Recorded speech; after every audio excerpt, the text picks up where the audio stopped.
You ever get that gut feeling that starts out small, like a faint buzz in the background, but the longer you ignore it, the louder it gets? Yeah, that's how this all started. With a dying phone battery. Not mine, hers. Erin started visiting her cousin Mandy every other Thursday. Said Mandy had developed some sort of nerve thing. Shaky hands, couldn't drive, might need surgery. Erin would pack a little overnight bag, kiss me on the cheek, and drive off in her silver Corolla like Florence Nightingale with a Spotify playlist. Sweet, dutiful wife. What could I say? Thing is, her phone kept dying during those visits. Every time. And somehow, she only remembered to charge it after she was already halfway home. Funny how a woman who triple-charged before yoga class could forget to plug in before a 5-hour drive into the sticks. So, I did something sneaky. I left her a fully charged power bank in her glove box, tucked in neatly with a note, just in case. Love you. She gave me that look. You know the one. Half smile, half suspicion. Like she knew I was being thoughtful, or maybe she just knew. Next trip, she left around noon like usual. The Corolla hummed out of the driveway, taillights blinking through the dust. By 6 p.m., radio silence. I texted. Nothing. Called. Straight to voicemail. Hours went by. By the time she finally messaged me at 10:47 p.m., sorry, phone died again. I was already 2 beers deep and too tired to argue. But I did one thing before bed. I checked the glove box. Power bank still there. Still full. Not a single bar used. I stood there in the garage with that little charger glowing green like it had all the answers. That buzz in my gut turned into a low roar. That's when I knew. My wife wasn't just visiting a cousin.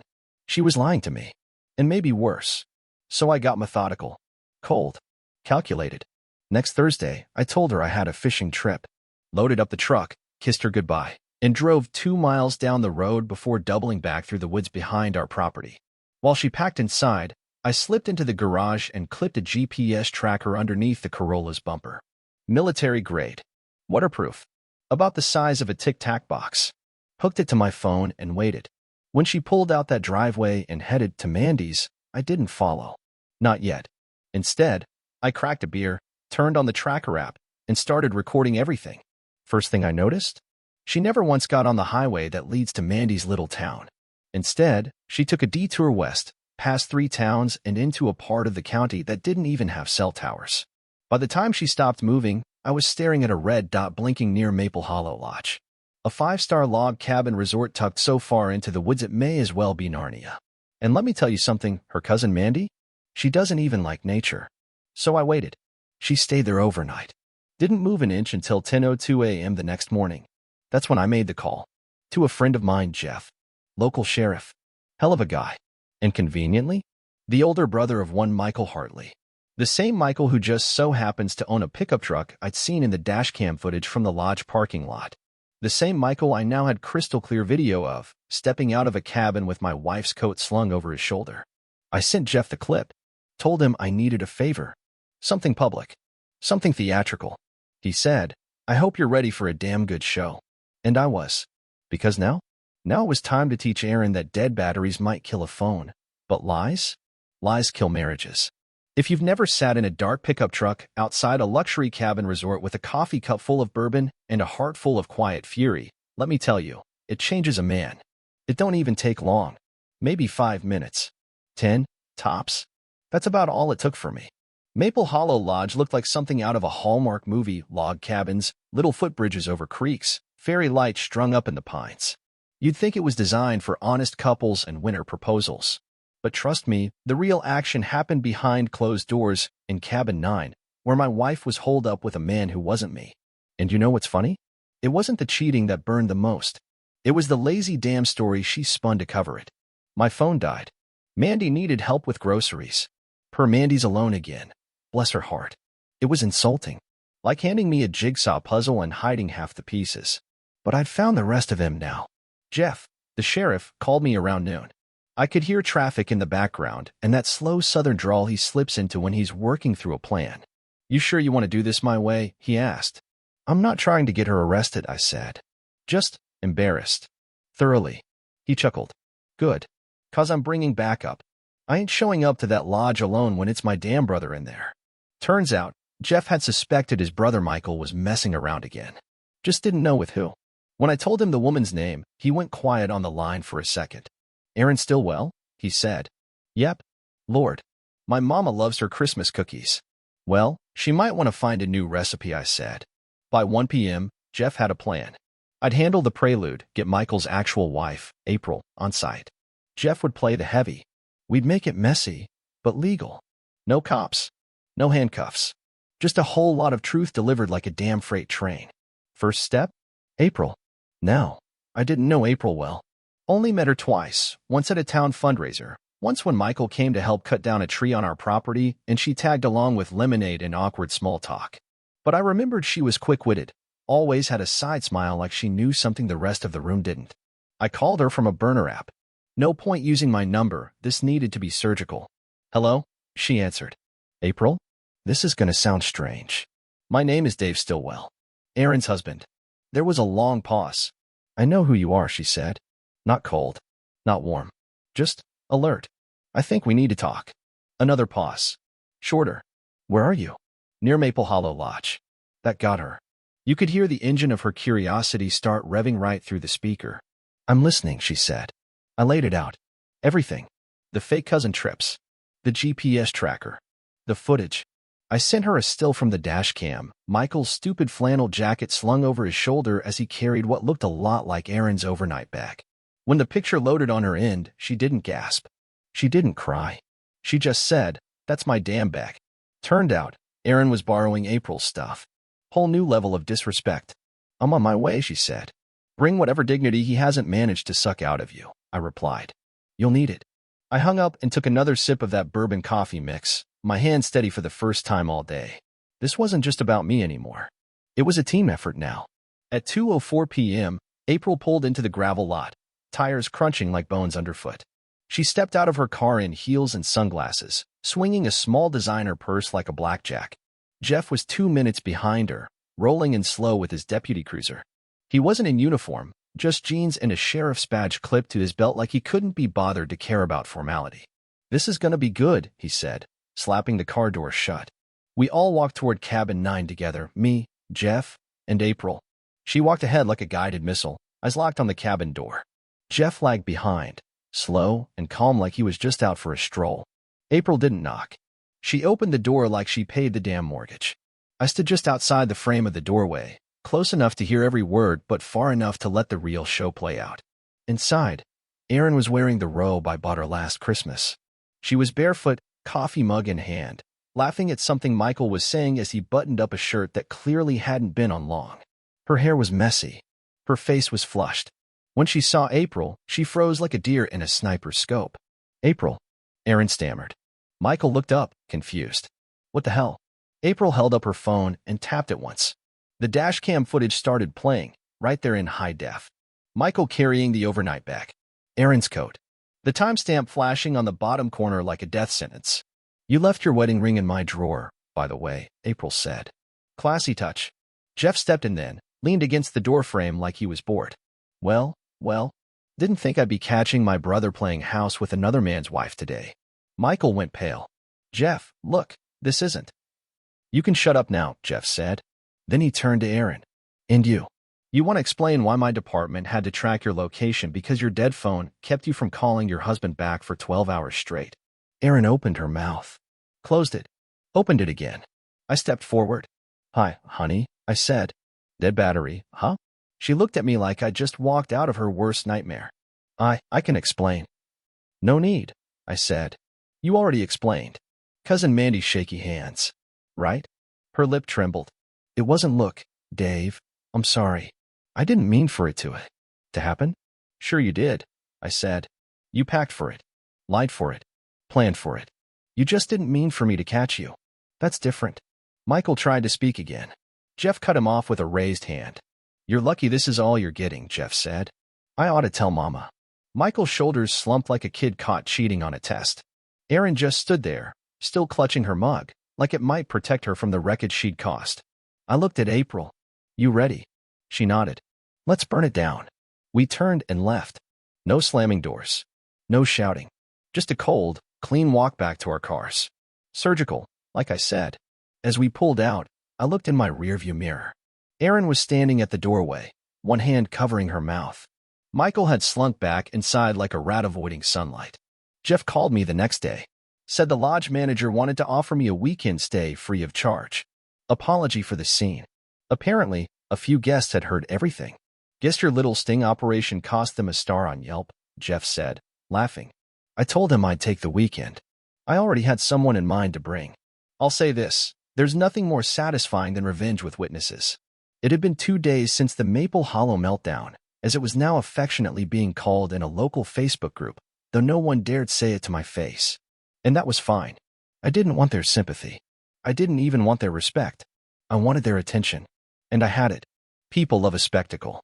Especially in a small town where the most exciting thing to happen most weeks is the high school JV team making playoffs or the occasional bear sighting.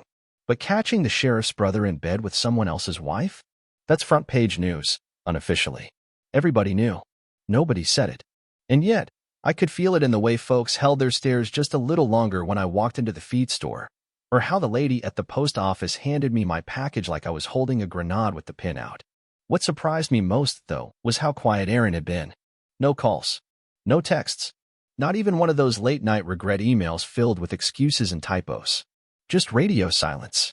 Which told me she was either ashamed, doubtful, calculating, likely, or her new boyfriend was doing damage control, guaranteed. But me? I was fine. I was great, actually. I took the lodge up on their offer. Called them back and said I'd love to spend a weekend in their finest cabin, the same one, of course. For closure, I said. The woman on the other end of the line got real quiet after that. Said she understood.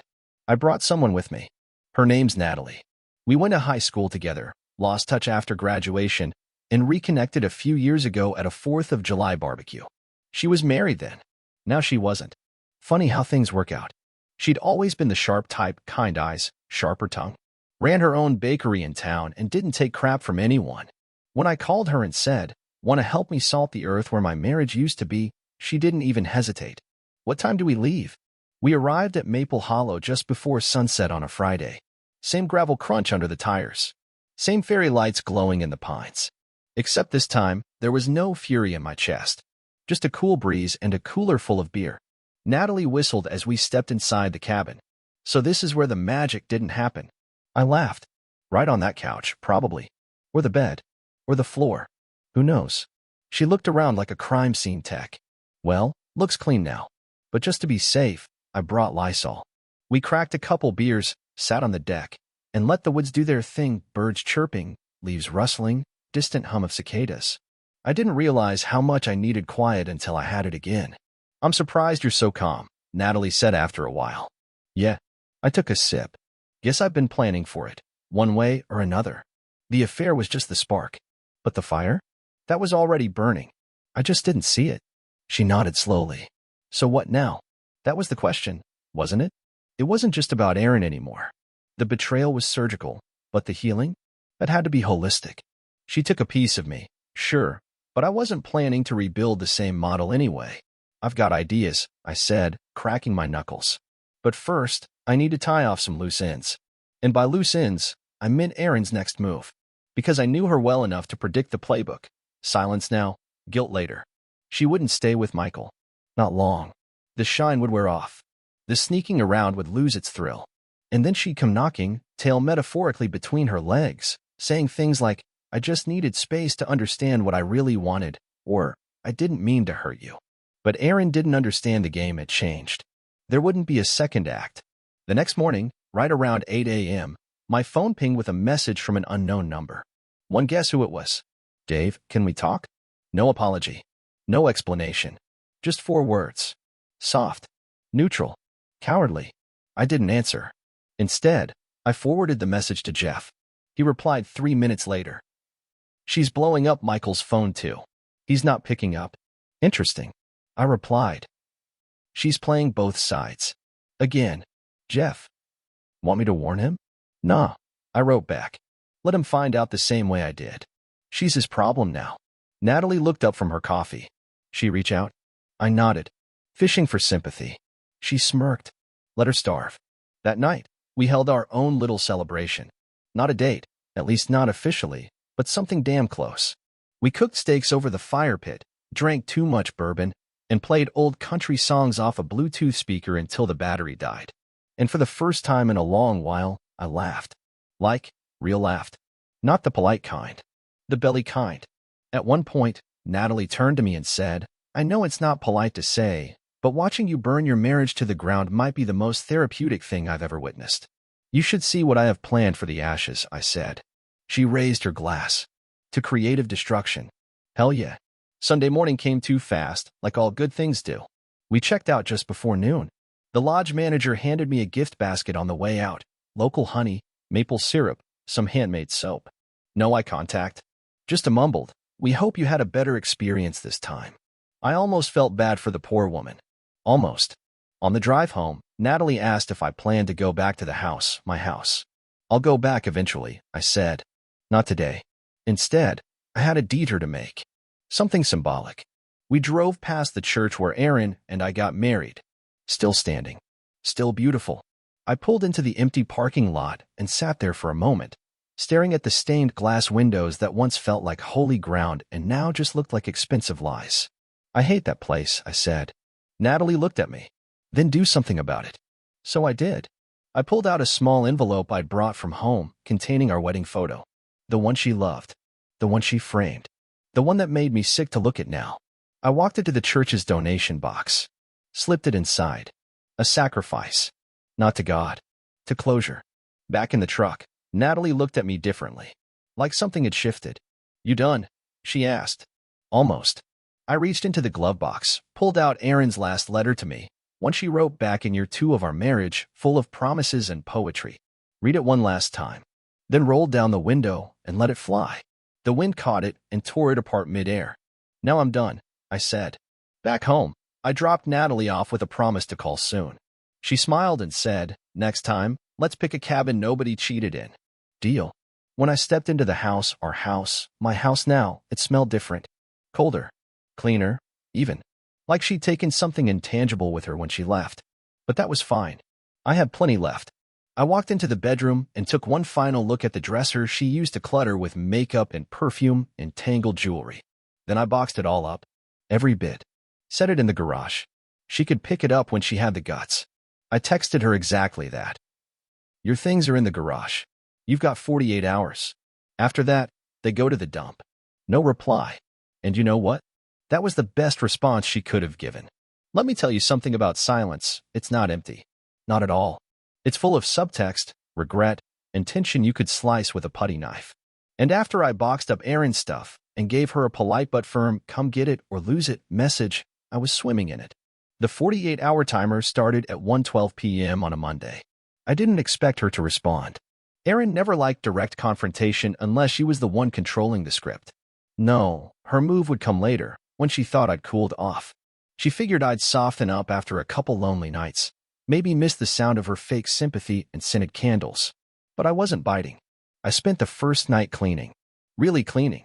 Scrubbing the baseboards, clearing the closet, bleaching the bathroom sink where she'd leave her mascara crusted like a signature. I cleaned like a man possessed. Because I was. Possessed by a need to reclaim every square inch of space she once claimed as hers. And under all the grime, I started finding my sanity again. I found a scarf of hers tucked behind the laundry machine. The perfume still clung to it. You ever want to punch a smell? That's how I felt. I threw it in the fire pit. Didn't even flinch. By the second night, I was sleeping better than I had in months. No passive-aggressive sighs beside me. Number 2 a.m. light from her phone screen because she couldn't sleep. No weird tension like a bad radio signal humming in the dark. Just me, my bed, and the quiet. That quiet was healing. And then, on day 2, she finally came. Not a call. Not a text. She just showed up. I heard the Corolla's engine before I saw it. Familiar sound. Like nails down my spine. I stepped out onto the porch with a coffee mug in hand, wearing the most indifferent expression I could muster. She stepped out of the car slow, like she was expecting a landmine. Hair pulled back. No makeup. Sweatshirt and jeans. Real casual. But her eyes, those were working overtime, scanning me for any emotional reaction she could exploit. "Hey," she said softly. 40 minutes left on the clock, I replied. Good timing. She gave a half smile, like we were still doing inside jokes. That used to work on me. Not anymore. "I just came to get my things," she said, walking toward the garage. I didn't move to help her. I didn't even step off the porch. I just nodded toward the side door. Everything's in boxes. Labeled. Don't scratch the drywall. She stopped halfway across the yard and looked back. You're not going to say anything? I took a long sip of coffee and tilted my head. About what? She shifted uncomfortably. I mean, about what happened. About us. I smiled. Not kindly. Aaron, I said. There is no us. There's me, getting on with life. And there's you, scrambling to figure out if Michael's worth the ash heap you just made out of your marriage. She flinched. Just a blink. But I saw it. I didn't mean for things to get so complicated. I interrupted. You meant every part of it. The lies. The planning. The dead battery routine. You meant all of it. You just didn't think you'd get caught. Her eyes narrowed slightly. So that's it? Just done. I shrugged. You told your lies. I lived with them. Now you can live without me. There was a long pause. Then, true to form, she pivoted. Well, I talked to Michael, she said carefully. Things are different now. I couldn't help but laugh. Let me guess. He's not as charming once he doesn't have to sneak around? Her face tightened. I continued. Tell me, how's it feel knowing you traded a husband for a hobbyist adulterer with commitment issues and a beer gut? She snapped then, just a little. You know, you're not exactly innocent either. I raised an eyebrow. Really? Do enlighten me. You stopped paying attention to me, she hissed. You were always working, or out with your friends, or, hell, even during our last anniversary, you gave me a grill set. A grill set, Dave. I chuckled. And you know what you said that night?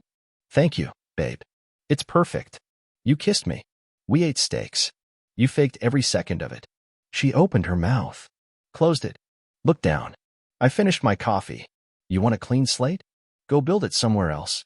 She turned away without another word. Opened the garage, stared at the stack of boxes like they'd betrayed her. For a split second, I thought she might cry. But that would have required feeling something real. She hauled 3 boxes into her trunk. I watched the whole time. Didn't lift a finger. Before she closed the trunk, she looked at me one last time. I hope you find someone who appreciates you, she said. It was meant to sting. It didn't. Oh, I already did, I said. She helped me pick out the trash bags those boxes are sitting in. Erin's face hardened. She slammed the trunk shut and drove off in a cloud of gravel. Good riddance. Later that night, Jeff called. She stopped by the station, he said. Let me guess, I replied. She wanted to talk about her feelings? She was asking about Michael. Said he's been avoiding her. I snorted. Tell her to get in line. Jeff hesitated. There's more. April's filing for divorce. Michael's crashing at a motel off Route 6. Now that made me smile. Well, I said. He's got about as much staying power as her phone battery. Jeff laughed. You want me to tell her anything? Nah, I said. Let her stew. There's a kind of power in letting someone sit with the consequences they engineered. Erin didn't fall into an affair. She built one. And when it collapsed under the weight of its own nonsense, she wanted a safety net. But I wasn't catching her. Next day, I dropped off a change of address form at the post office. Had the locks changed. Canceled the joint streaming accounts. Little things, all of them. But together, it was like reclaiming pieces of my own spine. I even updated the garage code. Because I figured the next time Erin got desperate, she might try to sneak in while I was gone. But she wouldn't find what she was looking for anymore. There was no trace of her left. That weekend, Natalie and I went to the county fair. No big declarations. No pressure. Just funnel cake, bad music, and the kind of laughter you don't fake. People stared. I didn't care. Let them write their own little stories about the guy whose wife got caught cheating and walked away smiling. Let them wonder. Because as far as I was concerned, I wasn't the man who got left. I was the man who got free. And I wasn't done yet. There's a strange sort of momentum that comes after betrayal, like your life was in neutral for so long, coasting through the motions, and then someone slams on the gas by setting fire to your expectations. Suddenly you're wide awake. Focused. Unapologetically sharp. That's where I was, cruising on the fumes of rage turned clarity.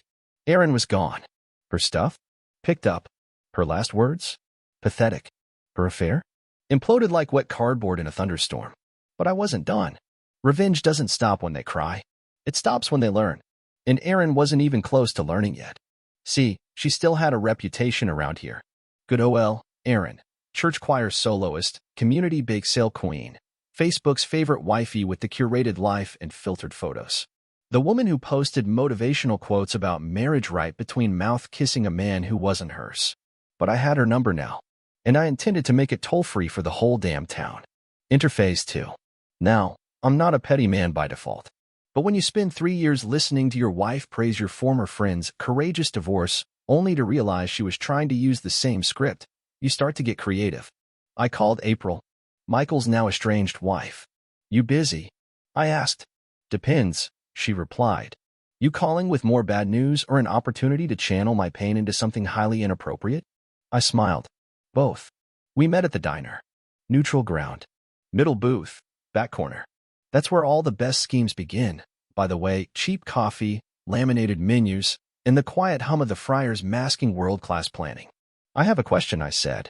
How would you feel about publishing a little joint statement? Her eyebrow arched. Like a press release? No.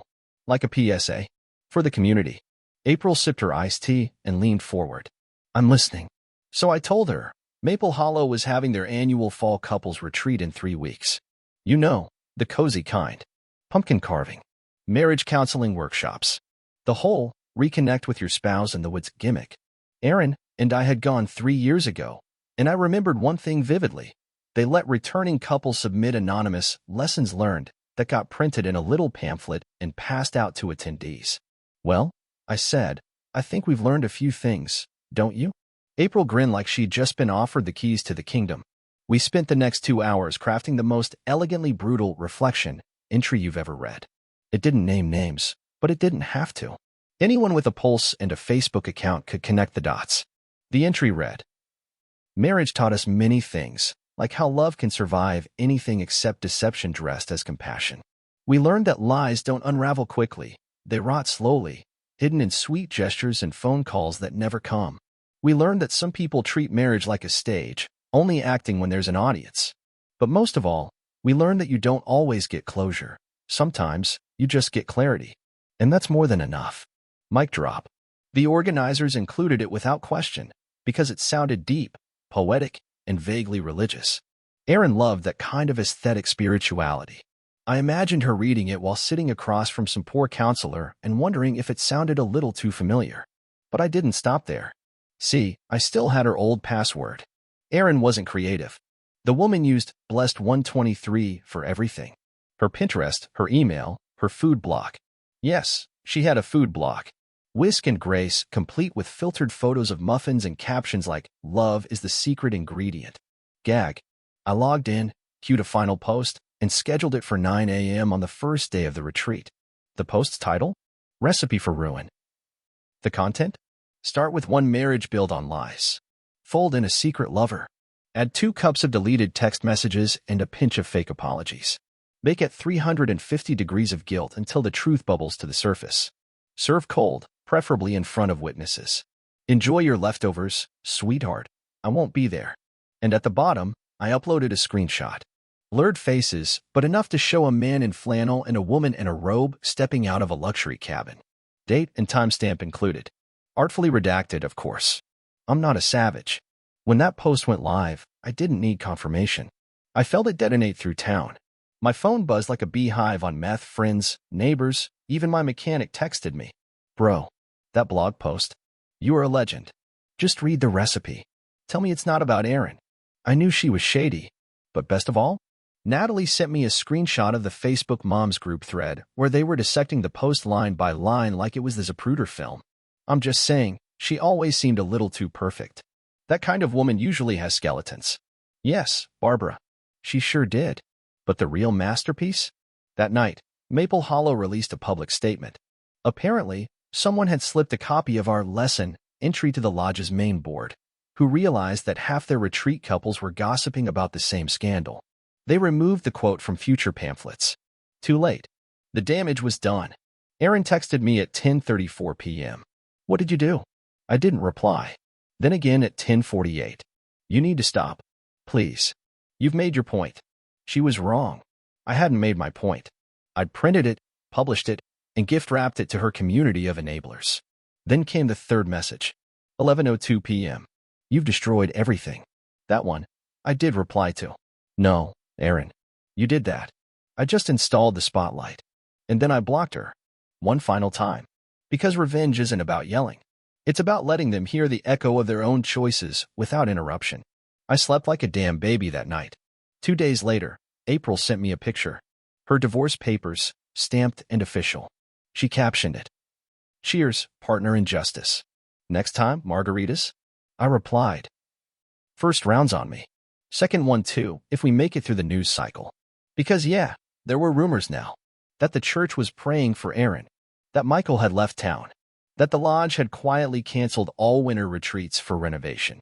And that the guy who once gifted his wife a grill set now had a town's worth of people calling him a hero. Funny world. But like I said, I wasn't done yet. Closure isn't a door slamming shut. It's a slow, deliberate lock clicking into place after you've walked away and tossed the key over your shoulder. That's what it felt like now. Every lie Aaron spun, every half-smile she weaponized, every excuse she coughed up when caught, it was all behind me, finally sealed up in the wreckage she created and I chose to leave behind. But I hadn't just walked away. I'd made sure she heard the footsteps. By the time the smoke cleared from that little recipe for ruin post, Erin had done what I suspected she'd do all along. She disappeared. Well, not off the grid exactly. Her social media went dark. Her baking blog got deleted. And rumor had it, she took some time off work. Mental health leave, they called it. That one made me laugh. See, I'd taken my own kind of leave too, from being quiet, from tolerating hypocrisy, from pretending I was okay just to keep things peaceful. Erin had lived in a reality where image mattered more than integrity. But image is fragile. And when it shatters, everyone sees what you were hiding behind it. She never publicly admitted anything, of course. Narcissists rarely do. But I didn't need her confession. Her silence was loud enough. And in a town like ours, silence becomes gossip's favorite dance partner. People stopped treating me like the guy who got cheated on. I wasn't a victim anymore. I was a warning. A walking reminder of what happens when you bet on deceit and lose. You want to know how I knew that? Because at the next town fundraiser, I walked in with Natalie on my arm. Yeah, Natalie. The woman who helped me salt the earth with class. Who didn't flinch when I showed her the dashcam footage. Who toasted my ex-wife's downfall with bourbon and honesty. We didn't call it a relationship, not yet. But there was a rhythm between us. Easy, genuine, unscripted. She didn't perform affection for likes. She didn't smile through gritted teeth or use her phone as a shield. She was present. And after 3 years of living with a woman who could vanish emotionally in a room full of people, that felt like gold. The fundraiser was hosted at the community center, same place Erin used to organize potlucks and couples game night. There were fairy lights strung from the ceiling, plastic cups of sweet tea, and a raffle table with homemade pies. It was the kind of event where the smiles were extra wide and the gossip flowed faster than the iced lemonade. And the moment we walked in, heads turned. We weren't making a scene. Natalie was wearing a sundress. I was in jeans and a button-down. Normal. But the room shifted anyway. People who used to nod politely gave us long, loaded looks. Some smiled. Some whispered. One lady even clutched her pearls, no lie. I swear she did it unconsciously. We mingled. We joked. We didn't hide. At one point, I bumped into Pastor Wallace. He'd done our wedding, back when Erin still had the ability to fake sincerity. He shook my hand a little too long, then leaned in. I just want to say, son, we're praying for you. I smiled. Appreciate that, Pastor. But save the prayers for someone who's still pretending. He blinked, taken aback. I didn't wait for a response. See, forgiveness might be biblical, but exposure? That's therapeutic. Later in the evening, I stepped out to the back patio to get some air. Natalie followed a few minutes later, 2 plastic cups in hand. Lemonade, she said, though I'm 90% sure it was mixed with gossip. I laughed. They still talking? They're trying not to talk. Which, around here, is louder. We sat down on the wooden steps. The sun had just dipped below the tree line, painting the sky in burnt orange and dusty pink. Do you regret it? She asked after a while. Regret what? All of it. The marriage. The exposure. The blog post. Everything. I thought about it. I really did. Because revenge, even when earned, comes with a price. You lose the illusion that people are basically good. You see how quickly someone can smile to your face and sleep with your enemy behind your back. You learn things about human nature you maybe wish you hadn't. But regret? No, I said. I don't regret it. I regret believing she was someone she wasn't. I regret wasting time. But burning the bridge? No. That needed to happen. Natalie nodded. It was a damn good fire. We clinked our plastic cups. Then she asked something that caught me off guard. Would you do it all again? If you knew how it would end? I looked out at the tree line. Thought about the nights I'd stared at the ceiling while Erin's phone buzzed with silent messages. Thought about that sick feeling in my gut every time she lied with her eyes wide open. Thought about the moment I dropped that charger in her glove box and finally knew. Then I looked at Natalie. Real. Steady. No filter. No game. Yeah, I said. I'd do it again. But this time, I'd light the match sooner.